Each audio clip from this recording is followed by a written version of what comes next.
사랑하는 성도 여러분 안녕하세요. 이처럼 귀하고 복된 성일에 예배 가운데 오신 여러분들을 환영하고 축복합니다. 오늘 저와 여러분들이 들으실 하나님 말씀은 로마서 13장 11절에서 14절까지가 되겠습니다. 말씀의 제목은 때를 알라 지금은 자다가도 깰 때다. 말씀의 제목을 다 같이 읽겠습니다. 시작. 때를 알라 지금은 자다가도 깰 때다. 오늘 말씀에 귀 기울이시고 귀한 은혜가 있기를 바라겠습니다. 지난주에 우리는 수련회를 다녀왔어요. 이 수련회 주제가 사랑하는 자들아 우리가 서로 사랑하자. 제가 주일날 설교도 사랑은 오래 참고 시작하는 우리 그 중에 제일은 사랑이라는 사랑을 주제로 읽겠습니다.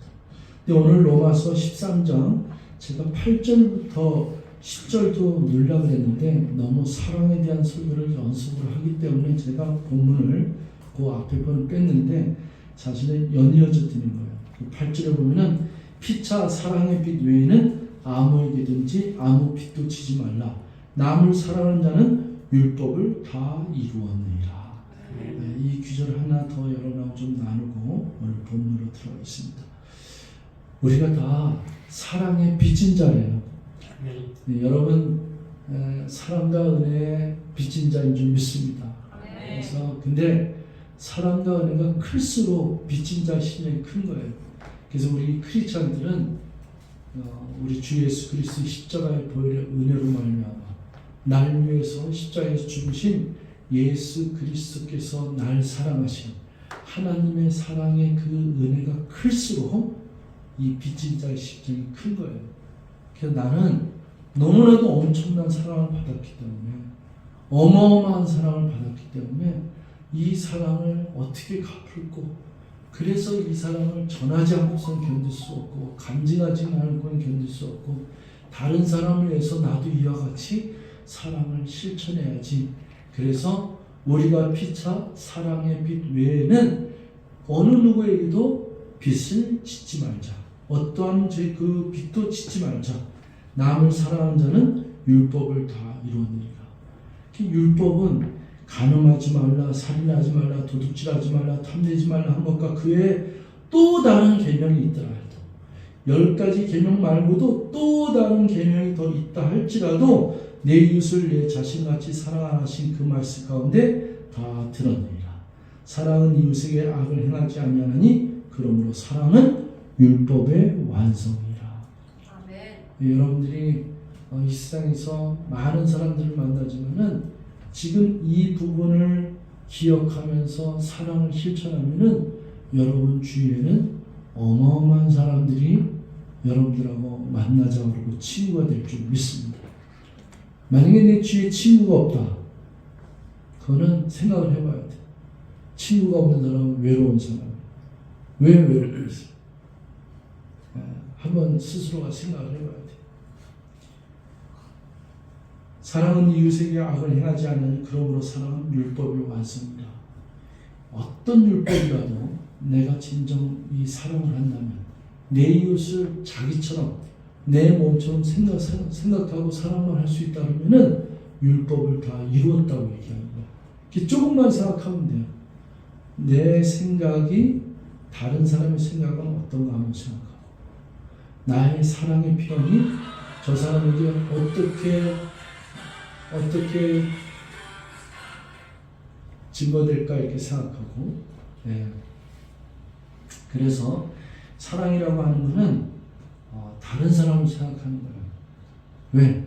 내가 전혀 그런 사랑을 받을 수 있는 자격이 없는데 목숨까지도 아끼지 않고 나를 살려주기 위해서 나의 생명의 은인이 되신 우리 주님을 생각할 때마다 그 사랑이 너무 커서 그 사랑의 그 은혜가 너무 커서 오늘 나는 그 사랑을 전파하고 그 사랑을 전하는 자로 서 있다. 이것을 생각하는 것이 우리의 믿음 생활의 척도요. 사명인 줄 믿습니다. 자, 이렇게 하면서요. 11절에 보면은 그리고 나서 또한 이렇게 얘기해요. 또한 너희가 이 시기를 알거니와 시기라는 건 때를 알거니와예요. 때를 알거니와 자다가 깰 때가 벌써 되었으니 이는 이제 우리의 구원이 처음 믿을 때보다 가까웠습니다. 여러분, 구원은요, 예수 처음 믿을 때 구원 받았잖아요. 근데 그때 하늘나라로 가면 최고인데 이 세상에 살잖아요. 근데 처음 믿을 때보다 가까웠다는 건 뭐냐면은 세월이 이제 흐르면은 뭘 위해서 준비를 해야 되냐면은 내가 처음 믿을 때 그 구원의 감격으로 구원받았던 그 심령이 이제 그때보다 더 가까웠던 얘기는 내가 이 믿음을 지키고 이 구원의 은총을 지키고 이제는 저 하늘나라 아버지 품으로 돌아가는 그때를 기억해야 될 줄 믿습니다. 이게 때인데요. 이제 제가 오늘 여러분하고 이 때에 대해서 설명할 텐데 굉장히 중요한 겁니다. 12절에 밤이 깊고 낮이 가까웠으니 그러고 우리가 어둠의 일을 벗고 빛의 갑옷을 입자 하는데 여러분 때에 대해서 좀 잘 우리에게 나타내주는 것이 전도서 3장 1절에서 11절까지 범사의 기한이 있고 만사가 다 때가 있나니 날 때가 있고 죽을 때가 있으며 심을 때가 있고 심은 것을 뽑을 때가 있으며 그래서 그 때라는 거가 다 이렇게 얘기해요. 울 때가 있고 웃을 때가 있고 또 찾을 때가 있고 잃을 때가 있고 또 그 꿰맬 찢어질 때가 있고 꿰맬 때가 있고 돌을 던져버릴 때 있고 돌을 거둘 때가 있고 사랑할 때가 있고 미워할 때가 있고 전쟁할 때가 있고 평화할 때가 있고 때가 다 있단 말이에요. 근데 이 때라는 것을 묵상하다 보니까 첫 번째 나오는 게 뭐냐면 날 때가 있고 죽을 때가 있습니다. 여러분 러시아의 그 대문호 도스토옙스키 여러분한테 여러 번 제가 이야기를 드렸습니다. 도스토옙스키의 유명한 거는 우리가 까르마조프의 형제들 죄아벌로 굉장히 유명하죠. 그러니까 아주 걸작이에요. 세계적인 걸작 까르마조프의 형제들이라든지 또 죄아벌은 아주 유명하죠. 이 죄아벌 까르마조프의 형제들 다 이 쓰기 전에 있었던 사건이에요. 도스토옙스키는 1800년대 사람, 1821년부터 1881년까지인데 이 사람이 1841년쯤 됐을 때 그때 당시에 나이가 이제 28살, 40년대 첫 문학작품을 내놓고서는 그 다음에 상당히 명성을 떨쳤던 시대 때 이 사람 28살 때 국가 내란죄, 음모죄 이걸 위해서 감옥소에 갇히게 되는데 그 정도로 사형의 언도별로 사형수는 아닌데 갑자기 총살 명령이 내리는 거예요. 그래서 거기에 갇혔던 그런 동일한 죄수들은 전부 사형 명령을 당합니다. 28살 때 추운 겨울이었습니다. 자기가 죽음을 향해서 총살당하기 위해서 형장으로 끌려갈 때 갑자기 시계가 와요. 그 시계를 보는데 자기 사형 집행 시간이 5분밖에 안 남았어요. 그 5분 남았을 때 자기가 스스로 생각을 합니다. 2분 동안은 내가 이 5분을 어떻게 보낼까? 2분 동안은 오늘 내가 이 자리까지 나를 위해서 이렇게 함께 와주신 나를 만나러 와준 그 사람들에게 내가 감사의 표현을 하겠다. 이게 2분이지. 2분 동안은 내가 지금까지 살아온 인생 처음으로 한번 짧지만은 한번 되돌아보는 시간을 갖겠다. 마지막 1분은 이 하나님의 하나님께 창조하신 이 자연을 이걸 한번 쭉 쳐다보고 내가 죽음을 맞이해야지. 근데 순식간에 2분이 지나가는 거예요. 2분이 지나가고 그 다음에 소리가 들렸는데 그게 뭐냐면 척커덕 이 총살 당하니까 척커덕한 총소리. 근데 갑자기 이 사람한테 들려오는 그 소리가 뭐냐면 생각이 뭐냐면 너 앞으로 3분 후에는 너 어디로 가 있을 것 같아? 이 생각이 들어요. 그 자기가 그거에 대해서 고민을 그렇게 해보지도 않았고 그 생각도 안 해봤는데 갑자기 마음이 내가 죽은 뒤에는 어디로 갈 것인가? 3분에는 어디로 갈 것인가? 이런 심각한 질문을 그때 그 3분 동안에 하게 되는 거예요. 그러니까 그 뭐 돌아온 과거 이런 거 생각할 겨를 없이 난 무엇을 위해 살았나? 난 이 죽으면 어떻게 될까? 이 생각에 사로잡힌 거예요. 그래서 이 사람이 그때 그 심정이 뭐라 그러냐면은 내가 만약에 이 나의 인생이 다시 주어진다면은 나는 1초를 만년처럼 살겠다. 단 한순간도 1초의 순간도 헛되이 버리지 않겠다. 이런 생각을 하는 순간에 이제 시간은 자꾸 흘러가죠. 그런데 갑자기 멈추라 하는 게 나요. 그게 바로 러시아의 병사가 말 타고 오면서 황제의 특사를 가지고, 그래서 황제의 특사가 사형 집행을 하지 말고 사면, 그래도 풀려나는 건 아니고 사형은 집행하지 마라. 감옥서는 더 다른 데 수용소 가서 4년을 더 복역하는데 어쨌든 사형은 면하게 된 거예요. 그때부터 이 사람의 인생이 더욱더 바뀐 거예요. 감옥에 있으면서 거기에서 생각을 더 많이 하고 그 후에 나타난 작품들이 다 죄와 벌도 하루아침에 된 게 아니라 몇 년의 1편, 2편, 3편, 까르마 전편도 1편, 2편 이렇게 하면서 그 본인이 죽기 전까지 글을 쓰다가 이렇게 갑니다. 그때 저와 여러분들한테 지금 들려준 메시지는 이 찰나라고 하는 이때가 얼마나 중요한 것이냐. 어떤 누구에는 뭐 술 먹고 방탕하며 허영방탕하며 그냥 이렇게 지나가는 시간일 수도 있지만 어떤 누구에는 1분, 1초는 너무나도 소중하고 너무나도 숨막히고 너무나도 귀한 의미가 되는 시간인 줄 믿습니다. 그래서 너희가 자다가도 깰 때가 됐으니 있는데 여러분 이 자다가 깰 때 이게 뭡니까?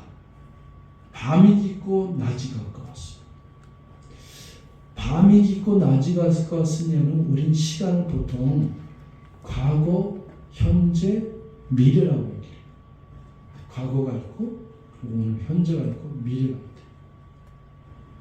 그런데 자다가 깰 때라는 거는 딱 어떤 때냐면 과거하고 미래. 자, 밤이 깊었죠? 그런데 이 밤이 깊었다가 그 다음에 분명히 아침이 밝아오죠? 이 아침이 밝아오는 여명이 밝아지는 그때가 새벽인데 그게 깰 때라는 거죠. 그때 깨야 되는데 그때 깨지 않고 자면 안 되죠. 자다가도 깰 때라는 거죠.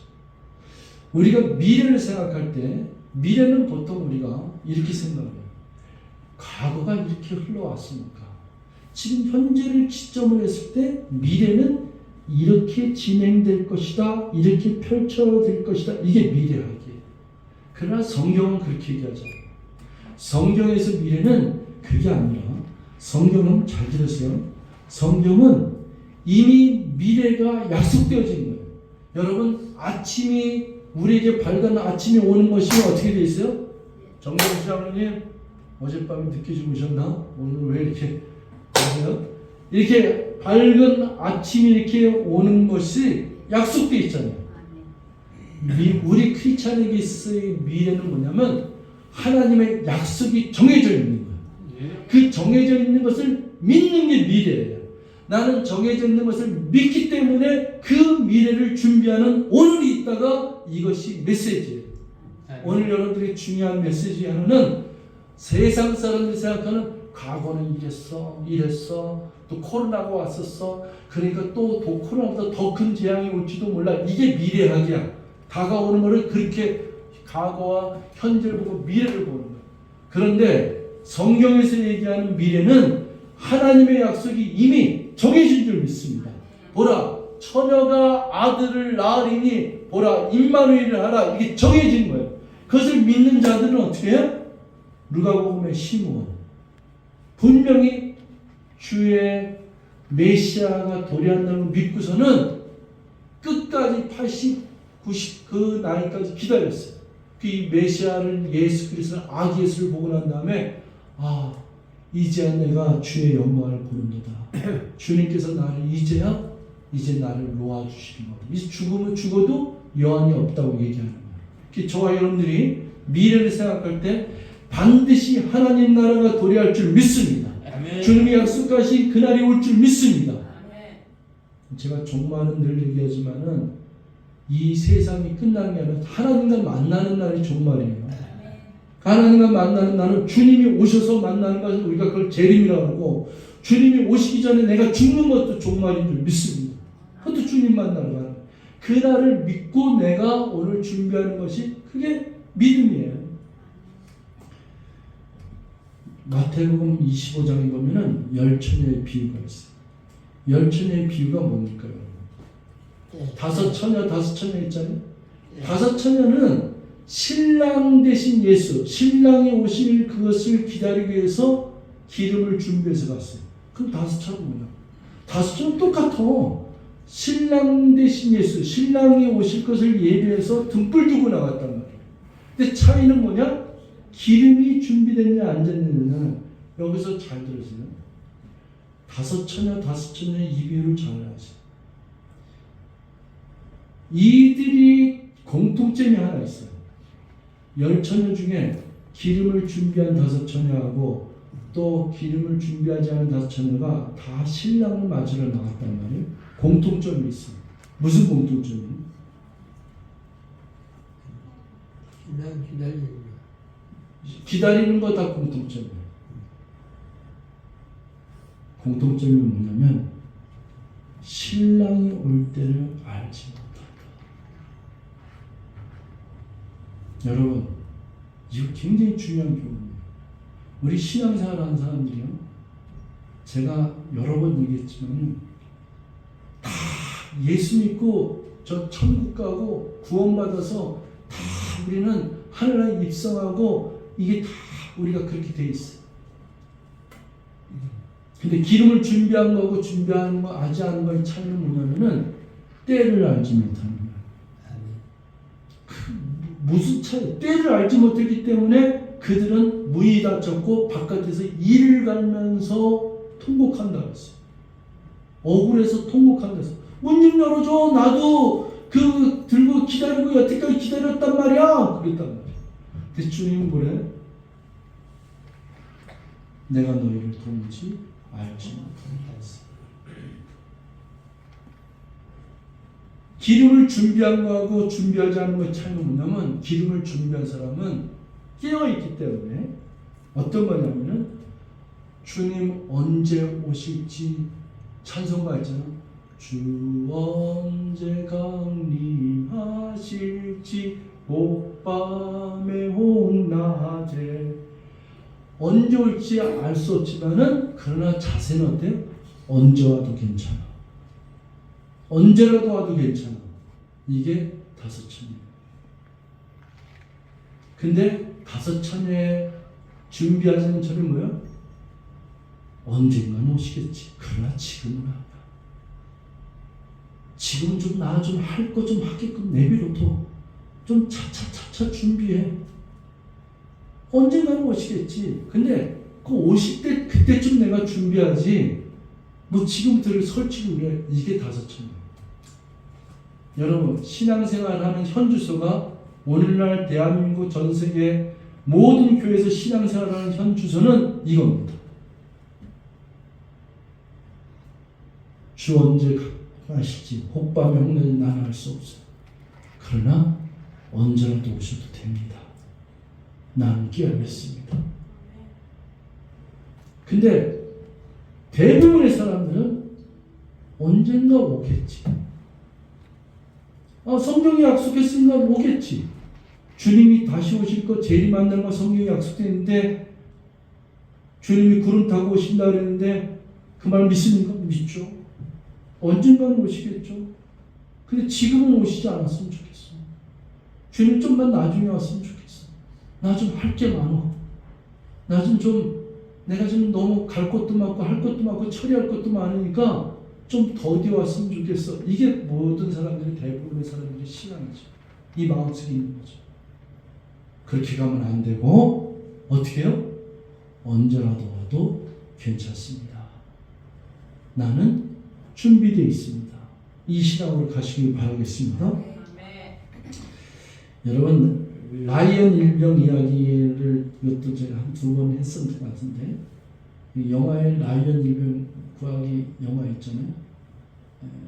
혹시 다 보셨어요? 우리 윗세대는 다 본 것 같은데 체험하고 싶어서 뭔가 라이언 일병 구하기 그 영화의 스토리는 이렇습니다. 실화예요. 실화를 근거로 해서 영화 됐는데 노르만디 상륙작전이 있을 때 세계 제2차 대전 때 미군이 그 굉장히 많은 병사를 파병했어요. 그런데 이 여론과 여론조사와 미국에서 들끓는 그 소리가 있었는데 그게 뭐냐면 미군이 외국의 나라를 가서 파송해서 거기서 전쟁터에 나가는 건 좋은데 어느 한 가족은 어머니가 홀어머니인데 아들이 넷이 넷이는데 아들 넷이 다 국대를 간 거예요. 아들 넷이 다 갔는데 그 중에 3명이 죽었어요. 그럼 마지막 하나들만 지금 살아있는 거예요. 그러니까 이 소식이 전해지면서 미국에 있는 언론사는 이것이 막 들썩들썩하는 거예요. 그리고 이것이 그 미국 그 총사령관한테 참모총장한테 보고가 되었고 이걸 조사를 했더니 한 어머니의 아들이 넷이 있는데 전쟁터에 나와서 아들이 셋이 죽었어. 한 병사는 최전방이라고 할 수 있는 노르만디 상륙작전에서 거기서 작전을 펼칩니다. 그래서 명령이 뭐냐면은 그 병사는 지금 빨리 구해갖고 어머니 품으로 돌아보내라. 그게 특사였어요.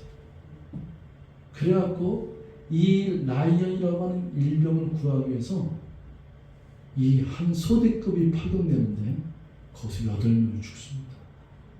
한 명을 구하기 위해서 8명이 죽어요. 말도 안 되죠. 한 사람을 살리기 위해서 8명이 죽어요. 그때 그 영화에서 보면은 그 대위가 밀러 대위인데 소대장이죠. 밀러 대위가 참 인물을 안 쏘다가 죽어요. 죽어가면서 라이언 일병한테 한 얘기가 메시지. 뭐라고 얘기냐면 너 인생을 가볍게 살아라. 그 말 한마디. 우리들 목숨 걸고 네가 같이 가볍게 살아라.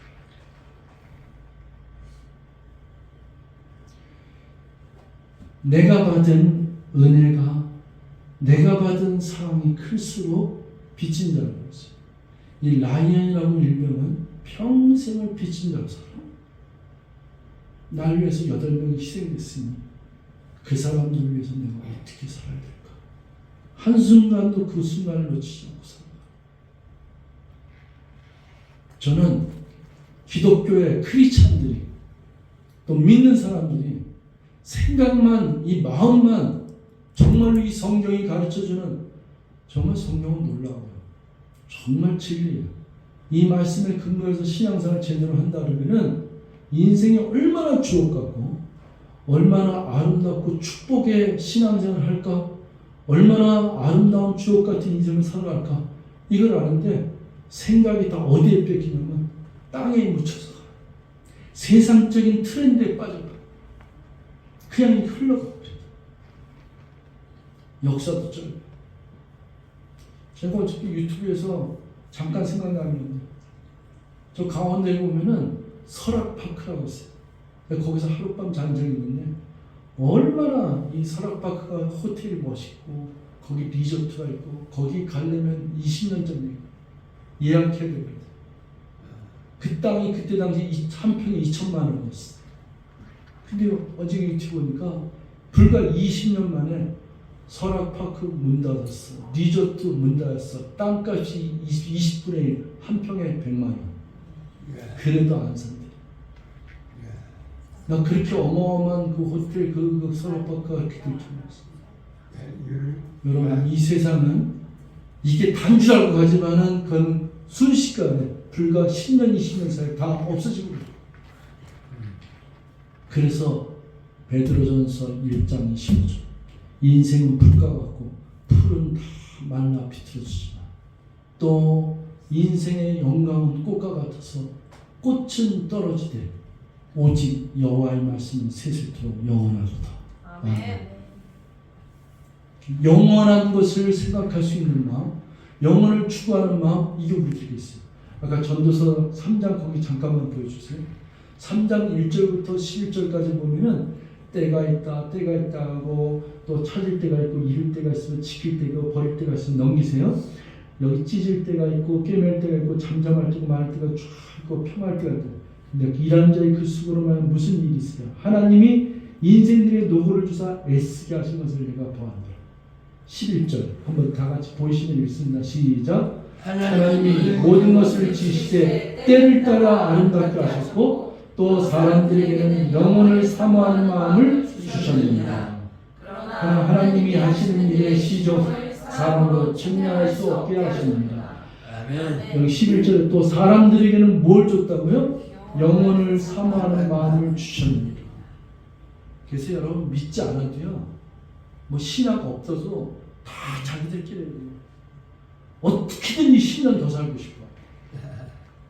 여러분 이 세상 한번 보세요. 건강식품 다 보세요. 뭐 당뇨니 뭐니 다 해도 이 상인 사람은 너 그래야지 오래 살아. 너 그래야지 안 죽고. 너 뭘 먹어야지 장수한데 이거에 다 영혼을 사모하는 마음 죽대니까. 그렇기 때문에 정주영도 죽기 전에 얘기한 게 그 진시황제도 불로초를 갖다 해서 50살에 요절했지만 신앙이 없으면 저 사람들은 이 세상을 좀 만족하며 살아야 되잖아. 저 영원한 천국 나 필요 없어. 그들은 어떻게 해요? 나 천국 안 가도 돼. 이렇게 얘기를 한다니까. 뭐 이 세상에서 잘 먹고 잘 살다 그냥 죽어버리는 거지 뭘 천국이 어딨어 지옥이 어딨어 이렇게 얘기한다니까. 그런데 그거는 지가 풀하면서 얘기하는 거고 실제로 따져보면은 얼마나 살려고 길을 쓰는데 천국 지옥도 엎드리면서 이 세상에서 잘 먹고 살면 그걸 갖다가 얼마나 길을 쓰고 사는데 그리고는 만족도 못해요. 여기가 다면 여기서 만족하면 살면 되잖아요. 뭐 70년 살든 80년 좀 만족하다 행복하게 살다가 그냥 그래 흙으로 들어가면 죽으면 끝이야. 이렇게 생각하면 이 세상에서 만족만 하고 행복하고 살다가 죽으면 그나마 낫잖아. 지지고 볶고 울고 짜고 막 터지고 얻어 터지고 넘어지고 수 불고 뭐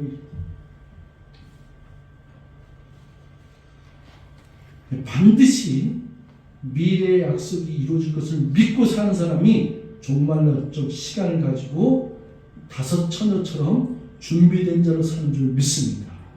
그러면은 12절에 밤이 있고 낮이 갔으니 그러므로 우리가 뭐라고요? 어둠의 일을 벗고 빛의 갑옷을 입자. 그 어둠의 일과 낮의 일, 빛의 일을 갖다가 13절에 낮에와 같이 단정해하고 방탕하거나 술 취하지 말며 음란하거나 호색하지 말며 다투거나 시기하지 말고. 이런 설교할 때마다 술 먹어도 돼요? 안 먹어도 돼요? 술 먹어도 된다는 말, 술 먹지 말는 건 성경에서 판단하시기 바랍니다. 술 먹는 게 죄가 아니에요. 전 분명히 말씀드릴게요. 술 먹는 건 죄가 아니에요. 저는 술 먹어봤다? 먹어봤어요. 담배 피워봤다? 피워봤습니다. 술 먹는 게 죄가 아니에요. 성경은 어느 구절이든지 뭐라고 하냐면 술 취하지 말라 이렇게 써있어요. 여러분 집에서 맥주 한잔, 그렇다고 맥주 한잔 하시라는 얘기가 아니라 맥주 한잔 하시 집에서 밥 먹을 때 맥주 한잔 했다. 그거 죄 아니에요. 내가 뭐라지 않아요. 그러나 여러분들이 술 취해서 술 취함이 죄로 연결돼서는 안 돼요. 술 취했기 때문에 다른 사람에게 무례한 행동해서는 안 돼요. 피해를 줘서는 안 되고 이거예요. 근데 여러분 제가 술 얘기 잘 별로 안 하는데 조사를 보니까 우리나라 술 엄청 먹습니다. 제가 저들이 조사해 보니까 놀랐는데 그냥 어른들 다 빼고 대학생만 볼게요.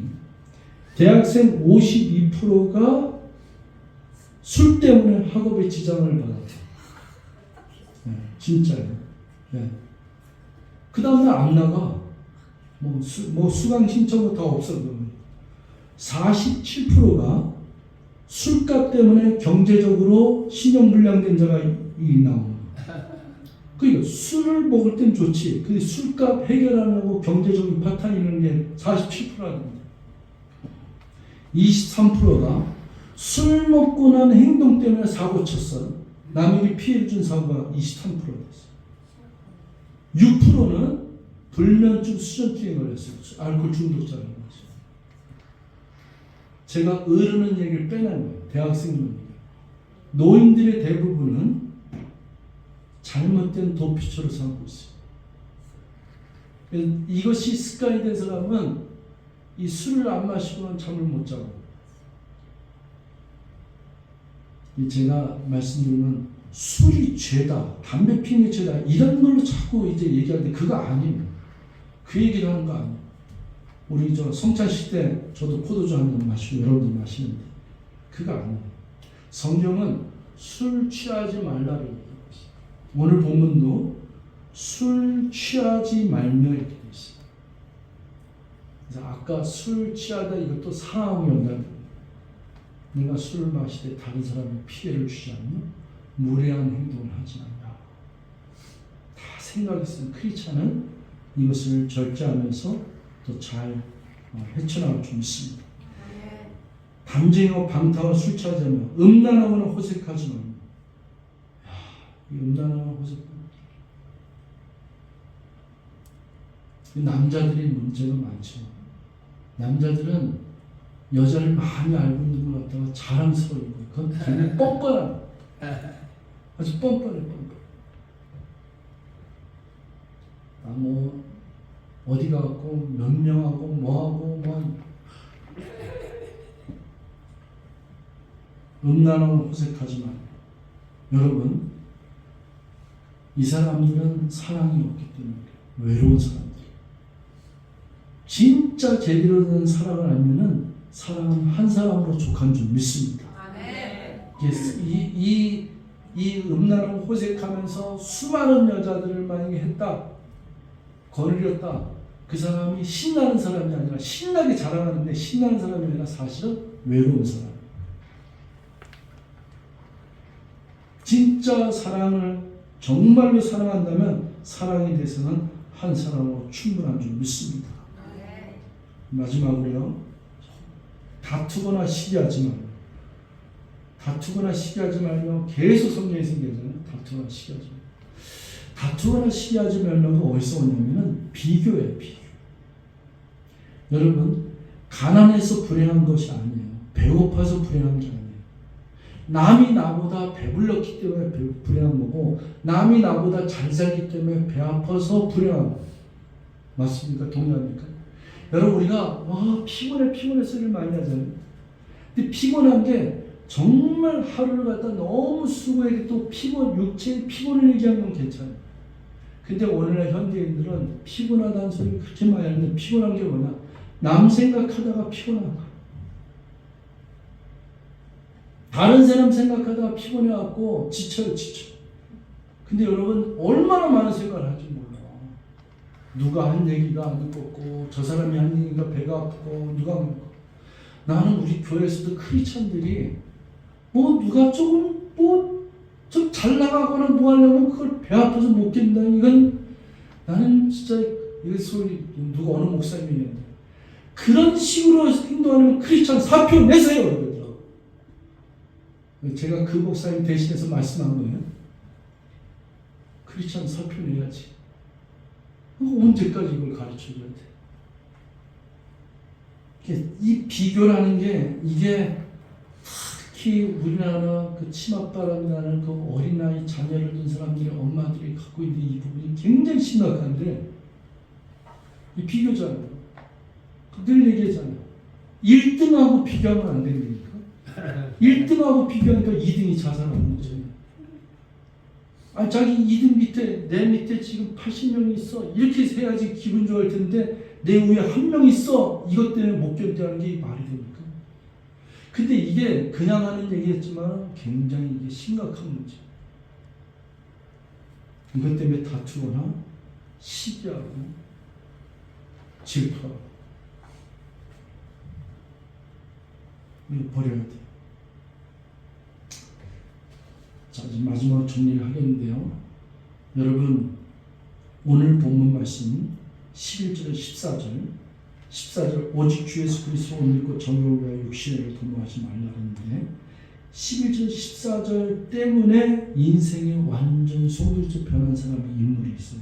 너무나도 유명한 사람인데 그 사람이 누구냐면 어거스틴.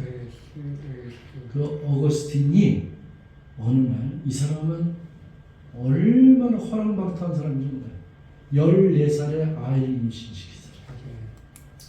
그러니까 얼마나 허랑방탕한 사람인지 몰라요. 그런데 이 사람이 언변술이 좋아요. 그렇게 말을 잘하고 그렇게 허랑방탕한 살았어요. 어느 날 집에 갔는데 밖에서 아이들의 소리가 나요. 그 아이들이 소리가 뭐냐면은 톨레레오, 톨레레오, 톨레레오 이렇게. 그 톨레레오를 그 말이 뭐냐면은 너 찾아서 읽어보라, 찾아서 읽어보라 이 뜻이. 그래갖고 성경을 쫙 폈는데 오늘 본문에 있는 말씀이 나옵니다. 그래갖고 이 로마서 13장 11, 14절에서 이거를 듣고서는 이 때를 알라. 내가 여태까지 잠자고 있었는데. 그래 깨어서 이 사람이 그렇게 인생이 완전 변해서 이 사람에게 이름이 지어졌는데 그게 뭐냐면 성 어거스틴 이렇게 된 거예요. 이 사람이 쓴 참회록이라는 책이 전 세계를 뒤엎는 베스트셀러가 되죠. 성 어거스틴은 참회록으로 유명한데 이 오늘 본문 말씀은 인생이 뒤바뀌죠. 사랑하는 성도 여러분, 언젠가는 그날이 오는데 그날은 내일일 수도 있습니다. 그렇기 때문에 오늘 말씀의 제목처럼 때를 알라. 지금은 자다가도 깰 때다. 여러분 깨시길 바랍니다. 네. 여러분 준비하시기 바랍니다.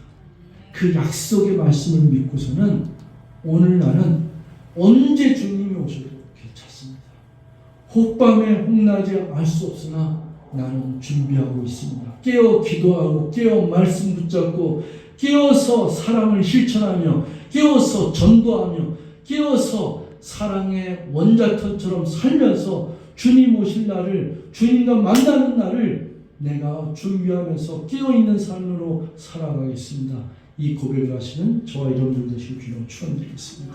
기도하시겠습니다. 사랑의 하나님 고맙습니다. 오늘도 저희들에게 예배드릴 수 있는 특권과 하나님의 귀한 생명의 말씀을 상고하고 나눌 수 있는 은총을 주셔서 감사드립니다. 하나님, 저희의 마음이 다시 한번 깨어지게 도와주시옵소서. 이 생각을 깨워주시옵소서.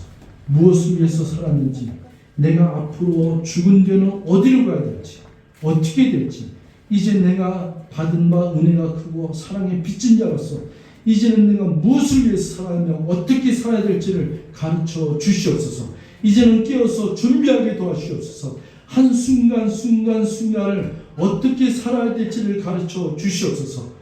소중히, 귀중히, 그리고 아름다운 축복의 순간과 시간을, 이 세월을 만들며 살게 도와주시옵소서. 예수님의 이름으로 기도했습니다. 아멘.